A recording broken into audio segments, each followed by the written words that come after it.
cela est dit. Effectivement, ces visières sont ouvertes. Voilà. Alors, mesdames et messieurs, nous allons donc très rapidement passer à l'essentiel pour dire que avant le Covid-19, il y avait des dispositions et patatras depuis le 11 mars, et précisément le 16 mars, les données ont changé. Et sur ce point, les activités doivent fonctionner quand même.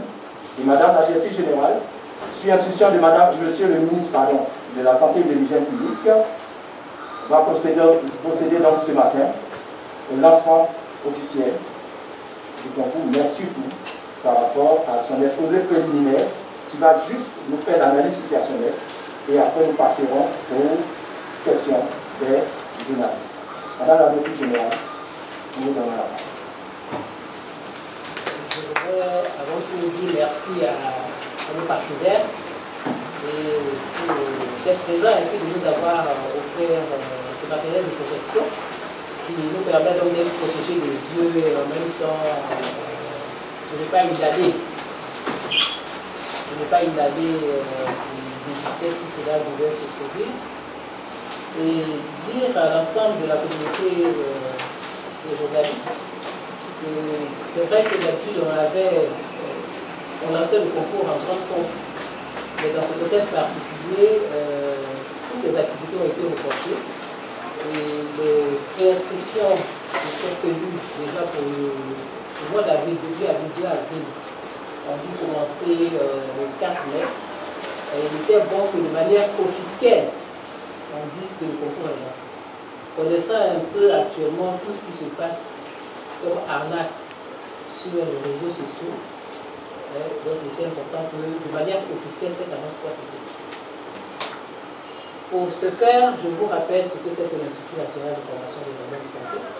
On sait que c'est un établissement supérieur, je le rappelle, au ministère de formation des agents de santé. Le recrutement se fait au niveau du bac, avec 2 missions principales, une mission de formation et une mission de recherche. La mission de formation consiste en formation initiale à former des agents de santé qui soient immédiatement opérationnels sur le terrain.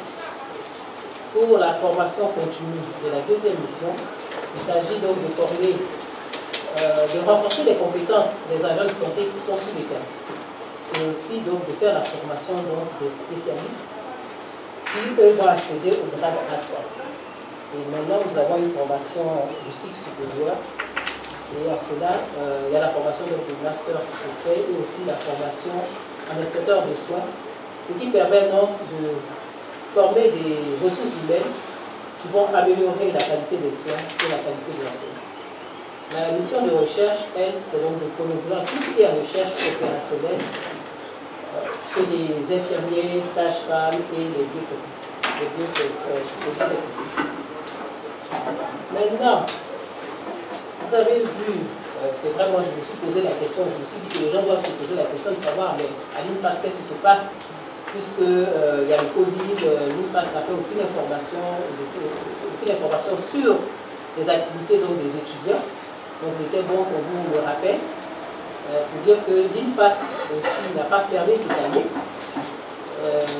Déjà, l'INFAS était engagé dans un processus de digitalisation.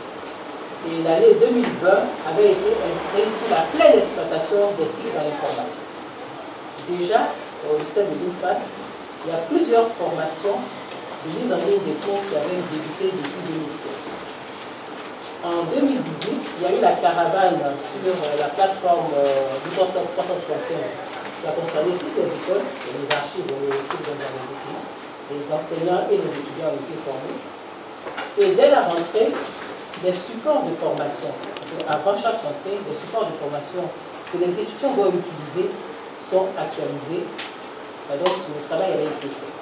Et le programme de tous les enseignements qui devaient être faits, les cours sélectionnés, qui devaient être transmis par la visioconférence, étaient disponibles et avaient même commencé.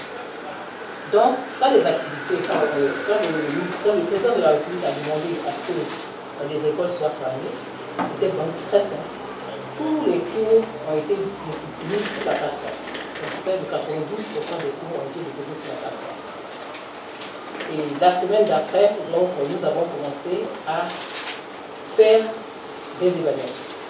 La première des choses, un programme d'évaluation pour s'assurer que les cours qui avaient été déjà faits ont été bien assimilés et les programmes aussi qui ont été déposés, les programmes ont été établis, déposés sur la plateforme et les étudiants ont suivi donc des évaluations. Il faut dire que sur 10 204 étudiants inscrits, il y a 82% qui ont fait 3 évaluations. Un minimum de 3 évaluations en ligne. Effectivement, la question va se poser de savoir ces étudiants, comment ils ont fait. Il y a plusieurs plateformes, il y a plusieurs plateformes et puis il y a plusieurs niveaux de composition. C'est difficile pour eux parce qu'ils se sont tous plaints de la connexion Internet, du budget Internet. Mais je dois féliciter les étudiants parce qu'ils ont tous pratiquement 82% en ligne. Les 1700 qui n'ont pas participé à ces évaluations donc, seront rattrapés. Ils ont toujours la possibilité donc, de refaire les évaluations par la deuxième vague d'évaluation qui aura lieu la semaine prochaine. Donc après cette première phase, il y a eu donc la deuxième phase qui a consisté maintenant à faire les cours directement en ligne à partir donc, de la plateforme Microsoft avec Teams. Donc là, il faut remarquer que depuis près de 15 jours, nous faisons à peu près, il y a à peu près un minimum de 10 cours, sinon 15 cours qui se composent avec les TSS. Chaque filière fait au moins un cours, ça correspond à peu près 7 cours qui sont déjà réalisés. Et au niveau donc, des infirmiers, sages-femmes, c'est 2 cours par jour, par niveau de cours. Donc nous sommes à peu près à une moyenne de 10 cours par jour qui se font en Internet. Par la suite, les cours qui sont effectués sont déposés sur chaque plateforme, celle de Teams. Et il y a aussi Facebook Formation, une phase privée qui a été créée. Et les étudiants, donc, ces cours-là sont déposés sur cette plateforme-là, sur ce Facebook, pour qu'ils puissent revoir encore ces cours. Puisque, d'après ce qu'ils nous ont dit, ça leur revient moins cher d'utiliser le Facebook plutôt que de suivre le cours en direct. Donc, ceux qui suivent le cours en direct ne sont pas nombreux. On aurait pu avoir, ne sont pas nombreux, mais n'empêche que cette interactivité se... Maintenant, qu'est-ce qui va être fait après, puisque maintenant nous devons reprendre les activités? Déjà, il faut organiser le retour des étudiants sur les bases, puisqu'il y a certains qui sont venus, soit bien qui se sont déplacés, donc ils doivent qu'ils retournent sur les bases. On va organiser ce retour-là. Et pendant que se fait ce retour, nous allons faire le bilan de la formation en ligne. Et par ailleurs, on va évaluer, on va faire une évaluation de l'ensemble des cours qui ont été faits de manière sur la plateforme. Il y aura donc la deuxième vague d'évaluation qui va être organisée. On se dit que d'ici la fin du mois, nous allons reprendre les cours dans les institutions, dans les différentes écoles. Mais quand ces cours vont reprendre dans les différentes écoles, forcément, nous allons tenir compte du contexte de Covid. Donc, ça va être essentiellement des enseignements dirigés qui seront faits. On va consolider tout ce qui a été fait en ligne, sous forme d'enseignement dirigé. Et le processus donc, de formation en ligne va continuer, puisque nous allons faire des enseignements dirigés. Nous allons mettre l'accent sur l'enseignement dirigé et les films pédagogiques qui vont continuer d'être conçus et mis aussi en ligne, de manière à ce que lorsque l'étudiant vient participer à l'enseignement dirigé, il a quand même déjà fait sa révision 48 heures avant donc de venir faire les enseignements dirigés. Et à la fin du mois de juin, nous allons faire donc le partiel, le contrôle de connaissances qui va concerner toutes les écoles avec le même sujet. Mais pendant ce temps, il va de soi que plusieurs évaluations seront effectuées avant donc que ce partiel ait lieu. Par ailleurs, cette période de Covid nous a permis aussi de faire aussi la formation des enseignants, puisqu'il y a certaines des enseignants qui devraient faire certaines formations. On a profité pour rattraper cela, on a profité aussi pour faire aussi des travaux pour que l'école soit encore à l'heure. Donc, globalement, c'est ce qu'on veut vous dire sur ce que l'INFAS a fait. Je pense que parmi les écoles supérieures sur place, l'INFAS a pu couvrir près de 75% de ses activités. Et vraiment, je dois dire que nous sommes à la pointe. Ça, si les autres ne le disent pas, moi je dois le dire. Je pense que nous sommes vraiment parmi les seules écoles qui ont pu fonctionner en renforçant cette exploitation des types qu'elle avait déjà commencé, mais le Covid nous a permis donc de renforcer l'ensemble de ces activités. Donc, pour ce qui est du concours, je pense que pour le concours, pas qu'il soit nécessaire de revenir sur les différents programmes. Ça, je vais donner la parole à Mme K. Et là, ça soit avec elle, tous les trucs sur le concours.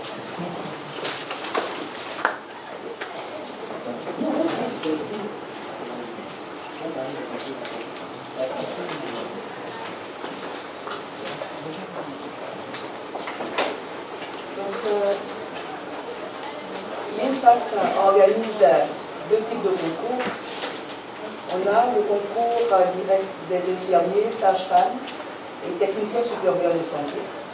Et on a le concours des auxiliaires de santé. Alors, quand nous prenons le concours des infirmiers, sages-femmes et techniciens supérieurs de santé, les préinscriptions ont débuté en ligne depuis le 4 mai 2020 et prendront fin le 15 juillet 2020. Et ça au cours d'une réunion avec les membres du comité d'organisation. Nous avons, comme l'a dit Madame la directrice, arrêté les dates. C'était le mois d'avril, mais avec la situation, nous avons dû repousser ces dates-là. Et donc, les filières qui vont présenter les concours, nous avons au niveau des auxiliaires, on a les auxiliaires des techniques sanitaires, options hygiène et assainissement. Nous avons les auxiliaires des techniques sanitaires, options préparateurs et gestionnaires en pharmacie, biologie médicale, imagerie médicale. Et nous avons aussi la filière des auxiliaires des soins infirmiers et des soins obstétricaux. Alors, quels sont les diplômes qui sont exigés au niveau des auxiliaires? Je vais préciser que les candidats qui sont admis à composer, ce sont des candidats qui ont le BEPC ou qui ont le CAP sanitaire des 3 écoles reconnues par le ministère de la Santé. Nous avons aussi des conditions de candidature. En dehors des diplômes, on a l'âge des candidats, toujours au niveau des auxiliaires. Donc le candidat doit avoir un âge compris entre 18 et 31 ans, enfin 18 et 35 ans, au 31 décembre 2020. Il doit être de nationalité ivoirienne. En ce qui concerne les concours des infirmiers, sages-femmes et techniciens supérieurs de santé, nous avons la filière des masso-kinésithérapeutes, nous avons la filière de l'hygiène et assainissement, nous avons la filière de l'imagerie médicale, des préparateurs et gestionnaires en pharmacie, des biologistes. Nous avons une nouvelle filière depuis l'année dernière, c'est celle des biomédicales. Et nous avons les infirmiers des sages-femmes. Pour ces concours-là, ce sont des candidats qui ont le bac. Et donc, selon les filières, nous aurons le bac A, le bac B, C, D. On a tous les détails sur le site internet. Pourront présenter les concours des infirmiers et des sages-femmes. Et pour les TSS, nous avons les bacs techniques. Donc, de façon globale, voici ce que je voudrais dire.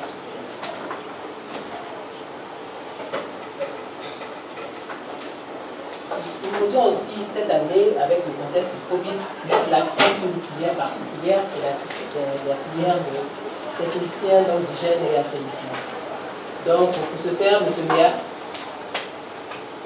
si vous pouvez, il va faire un point sur cette filière-là, qui est vraiment la filière du combat. Donc, en ce qui concerne tout ce qui est hygiène et pandémie, épidémie donc en Afrique, il est important que l'accent soit bien fait sur cette filière pour demander aux personnes de s'inscrire dans cette filière-là et de demander que nous-mêmes aussi nous faisons un au niveau de l'État pour que cette filière-là ait beaucoup plus de candidats et de postes distribués.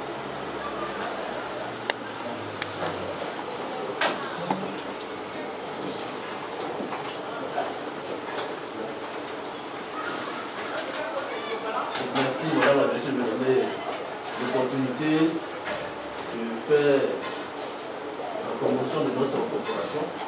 Moi, je suis Léa Honora, ingénieur de technique sanitaire en hygiène et assainissement, spécialiste en hygiène hospitalière et de sécurité. Donc, je voudrais vous rappeler qu'aujourd'hui, le monde et la Côte d'Ivoire sont en crise. Et nous vivons avec quelque chose qui est invisible, le virus, le coronavirus. Et comme vous le constatez, seules les précautions d'hygiène, les précautions standards, peuvent nous permettre d'aller de combattre vraiment ce virus-là. C'est souvent dans le but que les mesures barrières indiquées, c'est la distanciation de 1 mètre, c'est l'hygiène des mains, c'est le port des masques. Tout ceci fait partie des précautions d'hygiène. Et ceux-là qui peuvent vraiment mettre en œuvre, qui peuvent mettre en pratique ces activités-là, ce sont les techniciens d'hygiène et assainissement. Et nous sommes là, nous sommes formés ici depuis 1994 que l'école web pour les techniciens, nous sommes formés ici. Et à côté de ça, nous continuons aussi le 2e cycle pour devenir ingénieur technique sanitaire. Et grâce à Madame Béatrice, nous sommes en train d'aller jusqu'à l'ingénieur service de santé. Et donc, aujourd'hui, la Côte d'Ivoire est en manque de ce personnel-là. Le ministère de la Santé n'a pas encore pu couvrir toute l'étendue du territoire. Alors que chaque année, il n'y a que peu de personnes qui s'inscrivent au niveau de cette filière et on ne fera pas assez. Et donc nous souhaitons, avec Madame Béatrice, nous souhaitons que véritablement cette corporation-là puisse être vraiment revalorisée. Déjà, ça a commencé. Et cette revalorisation aussi viendra aussi donc du nombre de candidats, admis à ce concours. Ici, la formation se fait de manière, on a une formation de qualité. Parce qu'aujourd'hui, tous ceux qui sont sur le terrain, sur le poste frontière, ce sont nos camarades techniciens, ingénieurs en hygiène et assainissement. Aujourd'hui, depuis plus de 3 mois, ce sont nos techniciens qui vont faire les prélèvements, qui vont faire la désinfection au niveau des sites quand il y a des personnes qui sont malades et qui sortent de ce site-là. Même ici, au SMIT, ce sont nos camarades techniciens d'hygiène assainissement, ingénieurs en hygiène assainissement qui font donc cette pratique-là. Et donc, il y a nécessité de former beaucoup de ces techniciens-là pour que véritablement on puisse aller au bout, on puisse vraiment complètement goûter hors de notre pays cette maladie à coronavirus. À côté de cela, nous travaillons avec des collaborateurs que sont les auxiliaires des techniques sanitaires en hygiène et assainissement. Là aussi, à partir du moment où il y a des techniciens, il faudrait qu'eux aussi soient aussi vraiment, on puisse prendre un nombre assez élevé pour que le travail soit fait. Et donc nous plaidons pour cela. Et donc nous collaborons avec les auxiliaires des techniques sanitaires en hygiène et assainissement, nous collaborons avec les agents d'hygiène, nous collaborons avec les agents d'hygiène spécialisés. Et donc voilà donc ce grand groupe-là qui va lutter contre ce coronavirus. Nous luttons toujours depuis longtemps contre ce qui est invisible. Ce sont les microbes. C'est ça qui est la base de notre activité. Et donc vraiment c'est le plaidoyer que je fais ici pour que on puisse vraiment se pencher sur cette filière-là qui est là depuis plus de 25 ans, mais qui n'a que véritablement moins de 50 personnes sur le terrain. Donc l'étendue du terrain n'est pas encore ouvert. Je vous remercie.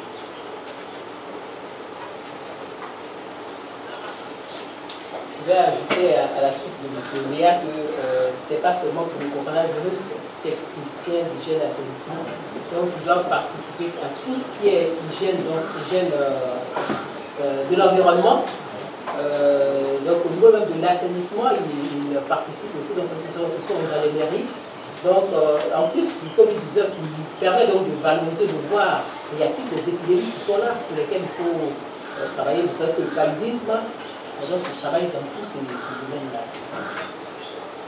Donc avant de conclure, je voudrais déjà remercier notre ministre de la Santé, parce que, comme je dis, nous sommes une école supérieure où le ministre de la Santé a permis que l'ensemble des écoles disposent du matériel de visioconférence. Donc l'ensemble des 6 écoles de l'INFAS ont du matériel de vidéoconférence. Il est en train donc de mettre des dispositions pour que toute la connexion Internet se fasse. C'est vrai qu'il y a des écoles où, avec les travaux, le matériel n'a pas pu être installé. Mais tout ce matériel est disponible. Et ça, c'est grâce au ministre de la Santé qui a permis, donc qui a mis les fonds à disposition pour que cela se passe. Et donc, c'est lui qui nous autorise à mettre l'accent sur les agents de santé, puisque l'importance de l'épidémie actuelle a montré que ce sont vraiment les guerriers du système sanitaire, ce sont les guerriers qui prennent en charge donc, la population. Et en ce sens, l'appel qu'on voulait lancer aux candidats, c'est vrai que beaucoup de candidats viennent parce qu'ils n'ont pas trouvé du travail ailleurs. Mais nous voulons dire que l'État ivoirien a besoin de candidats engagés. C'est un sacerdoce. Parce qu'aller au front, ça veut dire que tu peux mourir. Donc, c'est ça que le Covid nous permet de le voir. Il y a beaucoup de personnel de santé qui sont décédés. Et que ceux qui ont fait ça, qui ont fait le vœu du sacerdoce, dont le métier constitue un sacerdoce, on dit les religieux et les agents de santé. Si on prend c'est ce groupe-là où on a vu le maximum du décès. Donc, ce n'est pas au moment d'aller au front que tu vas dire que tu ne peux pas, que tu vas réclamer plusieurs, je ne sais pas, des conditionnalités. Les mesures barrières, c'est le quotidien de l'agent de santé. Ce n'est pas une activité qu'on fait parce qu'il y a une épidémie. C'est le quotidien de l'agent de santé. Donc, en principe, le travail que l'on fait, si nous avons les bonnes pratiques, les mesures d'hygiène, on ne doit pas se faire contaminer. C'est vrai qu'il y a des dispositifs. Donc, on demande à ce que les candidats qui veulent venir s'inscrire, qui veulent épouser le métier, soient engagés et que se disent que c'est un sacerdoce. On a la vie des patients en jeu, dans nos mains. Donc, si tu veux venir, c'est parce que tu veux vraiment passer ce métier. Si tu ne veux pas et que tu penses que c'est juste pour gagner ton pain, il faut rester chez toi. Tu restes chez toi. Ce n'est pas nécessaire de venir s'inscrire.